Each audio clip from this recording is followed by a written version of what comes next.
WhatsApp guys, welcome back to our channel. और आज की वीडियो में हम बात करने वाले हैं Peaky blinders season 4 episode number 4 के बारे में। इससे पहले के सभी सीजन्स एंड एपिसोड्स हम डिटेल में कवर कर चुके हैं। अगर आपने उन्हें अभी तक नहीं देखा है तो प्लेलिस्ट रेडी है, जाके एंजॉय कर सकते हैं। So without wasting my time anymore, let's start the explanation of episode number 4। Episode की स्टार्टिंग में हम टॉमी को उसके ऑफिस में बैठे हुए देखते हैं एंड तभी यहाँ पे आ जाती है मिसेस रोज। जी हाँ, इन्हीं के बेटे को आर्थर ने मारा था। वो कहती है कि कल मेरे बेटे का 21st बर्थडे है और मैं आर्थर शेल्बी को ज्वाइन करने के लिए बुलाना चाहती हूँ। वो कहती है कि आप लोगों ने हम पे बहुत ही ज्यादा एहसान किया है एंड मैं बस आपको थैंक्स कहना चाहती हूँ। टॉमी पूछता है कि तुम और किस किस को बुलाना चाहती हो। वो कहती है कि मैं सिर्फ आर्थर शेल्बी को बुलाना चाहती हूँ। अब उसकी बातों, आंखों और फेशियल एक्सप्रेशन से साफ पता चल रहा था कि वो झूठ बोल रही है। टॉमी समझ जाता है कि ये लूका की चाल है। वो मिसेस रोज से कहता है कि ठीक है, आर्थर वहाँ पे आ जाएगा। इसके बाद टॉमी जाता है सारे पीकी ब्लाइंडर्स के पास और उनके साथ डिस्कशन करता है कल के प्लान के बारे में। एक्चुअली लूका का प्लान है कि वो आर्थर को मार देगा, लेकिन इससे पहले पीकी ब्लाइंडर्स ही उसे मार देंगे। नेक्स्ट डे आर्थर जाता है मिसेस रोज के घर पे और वो उसका वेलकम करती है। यहाँ पे आर्थर उसके बेटे के लिए सॉरी कह रहा होता है एंड मिसेस रोज ये भी कहती है कि मैंने सुना है कि तुमने खुद को भगवान को दान कर दिया है, मतलब कि तुमने अब पूजा पाठ शुरू कर दिया है। ऑन दी अदर हैंड बाहर सारे पीकी ब्लाइंडर्स तैयार होते हैं लूका के आदमियों को मारने के लिए। आर्थर पूछता है कि बाकी मेहमान कहाँ पे हैं। तभी मिसेस रोज की बेटी बाहर जाके सिग्नल देती है लूका के आदमियों को। टॉमी ये देख लेता है और जॉनी से अटैक करने के लिए कहता है। जॉनी उस कार पर अटैक करने लगता है लेकिन वो वहाँ से भाग जाते हैं। जी हाँ, ये उनकी चाल थी। एक्चुअली वो आर्थर को मारना ही नहीं चाहते थे। और फिर भागते वो आर्थर के पास आता है और कहते हैं कि वो तुम्हें नहीं बल्कि माइकल को मारने जा रहे हैं। आर्थर इससे बहुत ही ज्यादा गुस्सा हो जाता है और मिसेस रोज से कहता है कि तुम अपना घर खाली कर देना, वरना इसका अंजाम बहुत ही ज्यादा बुरा होगा। ऑन दी अदर हैंड हम लूका को देखते हैं जो कि बॉडीगार्ड्स को मारता हुआ माइकल के पास पहुंच जाता है। वो माइकल के सर पे गन रख देता है और इससे माइकल की हवैयां उड़ जाती हैं। वो माइकल को शूट भी कर देता है लेकिन उसमें बुलेट नहीं होती। जी हाँ, वो माइकल को नहीं मारने वाला। वो कहते हैं कि अपनी मॉम पॉली से कहना कि मैंने डील एक्सेप्ट कर ली। अब ये डील क्या है ये तो माइकल को नहीं पता, लेकिन फिलहाल के लिए उसकी जान बच गई। अब टॉमी फटाक से माइकल के पास आने लगता है और यहाँ की हालत देख के उसकी हालत भी खराब हो जाती है, लेकिन वो जिंदा है ये देख के टॉमी की जान में जान आती है। माइकल कहता है कि लूका यहाँ पे आया था लेकिन उसका निशाना चूक गया और तुम्हारे आते ही वो यहाँ से निकल गया। माइकल ने टॉमी को मीटिंग के बारे में कुछ नहीं बताया क्योंकि वो मीटिंग के बारे में खुद भी कुछ नहीं जानता। इसके बाद टॉमी अब्रामोगोल्ड को कॉल लगाता है और कहता है कि लूका अभी यहाँ से निकला है और अभी तुम्हारा काम है किसी भी तरह उसे मारना। इसमें वो पुलिस को भी इन्वॉल्व कर लेता है ताकि ये थोड़ा ज़्यादा इजी हो जाए। अब लूका अपने लोगों के साथ जहाँ से जा रहा होता है वहाँ का रास्ता ब्लॉक होता है। यहाँ पे एक पुलिस वाला भी खड़ा था और वो कहता है कि इसे क्लियर करने में 20 मिनट का टाइम लगेगा। फिर लूका और उसके लोग कार से नीचे उतरते हैं और पुलिस वाले से कहते हैं कि हम ही लोग इसे साइड कर देते हैं, लेकिन वो उन्हें ऐसा नहीं करने देता और तभी यहाँ पे गोल्ड उन पे अटैक कर देता है। यहाँ पे उसके 2 लोग मारे जाते हैं लेकिन किसी तरह वो यहाँ से निकल जाता है, पर अब्रामोगोल्ड उस पुलिस वाले को भी शूट कर देता है। इसके बाद हम माइकल और पॉली को देखते हैं एंड माइकल कहते हैं कि मेरी जान बख्शते वक्त लूका ने एक डील के बारे में बताया था।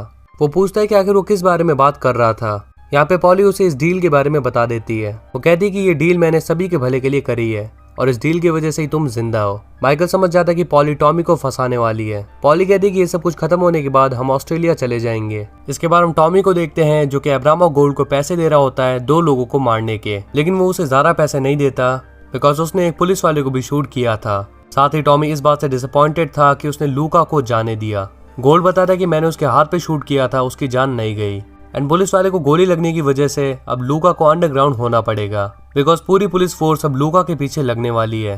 ये सुन के टॉमी गोल्ड को बचा हुआ अमाउंट दे देता है। इसके बाद हम देखते हैं मे को जो कि बर्मिंघम आई होती है और यहाँ पे वो मिलती है टॉमी से। एक्चुअली वो टॉमी से ही मिलने आई है। टॉमी उसे अपने ऑफिस लेके आता है और यहाँ पे लिजी उसे देख के बहुत ही ज्यादा गुस्सा हो जाती है क्योंकि अब लिजी को चिढ़ होती है जब वो टॉमी को किसी भी लड़की के आसपास देखती है।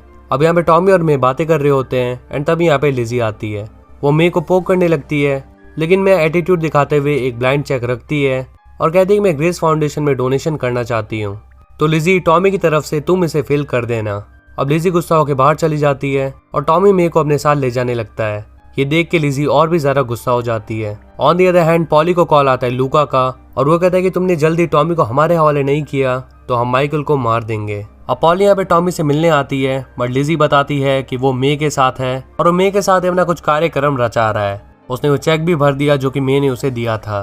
पॉली लिजी से टॉमी की शेड्यूल डायरी मांगती है और कहती है कि टॉमी के फ्राइडे की सारी मीटिंग्स कैंसिल कर दो। लिजी को समझ नहीं आता कि वो ऐसा क्यों करा रही है बट वी नो दैट वो टॉमी को मरवाना चाहती है। अब टॉमी आता है बॉनी को देखने के लिए। जी हाँ, अब्रामा गोल्ड का बेटा। वह लोग काफी अच्छा परफॉर्म कर रहा है और टॉमी कहता है कि तुम चैंपियन जरूर बनोगे। टॉमी उसे बता देता है कि उसकी पहली फाइट किससे होने वाली है और फिर यहाँ से निकल जाता है। अब टॉमी आता है मिस्टर डेवलिन के पास। जी हाँ, वही मैनेजर जो गेट खुला छोड़ के चला गया था।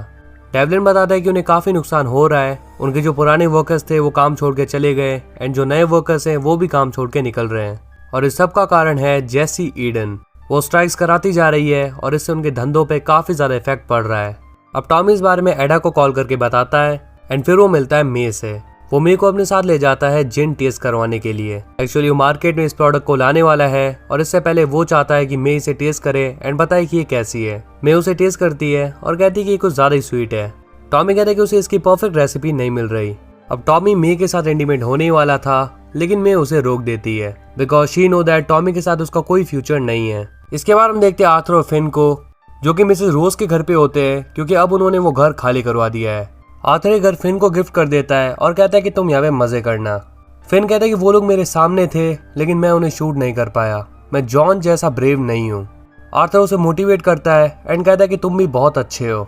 अब नेक्स्ट सीन में हम देखते हैं कि मे यहाँ से वापस जा रही है एंड टॉमी कर्ली से कहता है कि मे को ट्रेन तक छोड़ देना। On the other hand Jesse Eden अभी भी स्ट्राइक करवा रही थी। वो कहती है कि जब तक हमें प्रॉपर वेजेस नहीं मिलते हम काम नहीं करने वाले। यहाँ पे एडा भी आ जाती है और जेसी उसे देख लेती है। एडा उसे किसी पब में चलने के लिए कहती है बट वो कहती है कि यहाँ पे वुमेन्स को पब में जाना अलाउड नहीं है। फिर भी एडा उसे पब में ले जाती है और यहाँ का मालिक उन्हें मना कर रहा होता है बट उसके नजर पड़ती है एडा शेल्बी पे। अब वो उनसे पूछता है कि आप क्या लेना चाहेंगी। फिर इन दोनों की मीटिंग शुरू होती है और यहाँ पे एडा जेसी से कहती है कि टॉमी तुमसे मिलना चाहता है। लेकिन अब जेसी को टॉमी से मिलने में कोई दिलचस्पी नहीं है बिकॉज अब इतने सारे लोग उसके सपोर्ट में हैं तो डेफिनेटली वही जीतने वाली है। फिर भी एडा उसे एक एनवलप देती है और कहती है कि टॉमी ने तुम्हें डिनर पे बुलाया है, जो भी डिस्कशन है तुम उसके साथ कर सकती हो। इसके बाद हम देखते हैं सोलोमन को जो कि टॉमी से मिलने आया होता है। वेल इस बार भी मुझे नहीं लगा था कि सोलोमन इस सीजन में आने वाला है। सोलोमन के साथ उसका फाइटर भी था एंड टॉमी यहाँ पे आके सोलोमन से मिलता है। सोलोमन को अंदर ले जाता है और उसे अपनी जिन टेस्ट कराता है। सोलोमन भी बिल्कुल मे की तरह यही कहता है कि ये काफी स्वीट है और अमेरिकन्स को पसंद नहीं आने वाला। ही मीन टू से अमेरिकन्स को थोड़ा कड़वापन पसंद है। इसके बाद वो बात करने लगता है इटालियंस के बारे में। वो बताता है कि इटालियंस काफी ज्यादा खतरनाक है और उन्होंने बहुत ही भयंकर जाल बिछा रखे हैं टॉमी को मारने के लिए। लेकिन टॉमी उसकी बातें बहुत ही ज्यादा हल्के में ले रहा था। तभी यहाँ पे अब्रामा गोल्ड आ जाता है अपने बेटे के साथ और सोलोमन पूछता है कि आखिर ये कौन है। फिर दोनों के बीच डिबेट हो जाती है और सोलोमन कहता है कि तुम अपने बेटे को मेरे फाइटर से लड़ाओ। बॉनी इसके लिए बिल्कुल रेडी था क्योंकि बॉनी को पता है कि वो जीतने वाला है। बॉनी टॉमी से पूछता है कि आखिर हमारी फाइट कब होने वाली है। इसके बाद हम देखते हैं कि आज फ्राइडे है। यहाँ पे टॉमी माइकल के पास जाता है और कहता है कि मैं फाउंडेशन में कुछ पैसे जमा कराने जा रहा हूँ और इसके लिए तुम्हारे सिग्नेचर चाहिए। माइकल पूछता है कि क्या तुम अकेले जा रहे हो। टॉमी कहता है हाँ मैं अकेला जा रहा हूँ। तो कुछ ही टाइम पहले हमने देखा था कि पॉली ने लिजी को कहकर फ्राइडे की सारी मीटिंग्स कैंसिल करा दी थी और ये बात माइकल भी जानता है कि आज टॉमी का आखिरी दिन होने वाला है। टॉमी फाउंडेशन की तरफ निकल लेता है और उसके पीछे लग जाता है लूका और उसके लोग। पॉली खड़ी हुई ये सब देख रही थी और ये एपिसोड यहीं पे खत्म हो जाता है। सो गाइस बचे हुए 2 एपिसोड बहुत ही ज्यादा अमेजिंग होने वाले हैं। And if you enjoy this video then make sure to hit the like button and press the subscribe button if you're new on our channel. Share it as much as you can, and if you have any query just comment down and let us know. So we'll see you in the next one. Till then, peace up.